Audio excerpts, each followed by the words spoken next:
கர்த்தருடைய பரிசுநாமத்துக்கு மேம்டாகட்டும். இன்றைய வேத வார்த்தை யோவான் 3:16. தேவன் தம்முடைய ஒரே பேரான குமாரனை விசுவாசிக்கிறவனோ அவன் கெட்டு போகாமல் தம்முடைய தீச்சுனர்லி நமக்காக அவரை தந்தர்லினார். இதில் என்ன சொல்லிக்கலாம்? கர்த்தர் ஒரே பேரான குமாரனையே நமக்காக கர்த்தர் தந்தர்லினார்.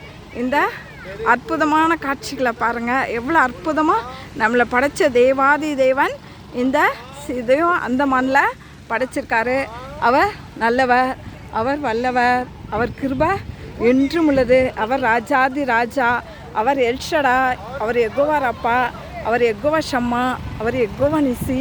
நம்ம அவரை துதிக்கிறவங்களா இருக்கணும். அவர் மாத்திரம்தான் உயர்ந்தவர், அவர் மாத்திரம்தான் செங்கடலை ரெண்டாக பிளந்தவர், அவர் நாம மாத்திரம்தான் உயர்ந்தது. அவரே கத்தாதி கத்திரையே நம்ம துதிப்போம், தேவாதி தேவனையே நம்ம துதிப்போம், நம்மளை படைச்சவரை துதிப்போம், அவருடைய ஒரே குமாரனை நமக்காக தந்தர்னவரை துதிப்போம்.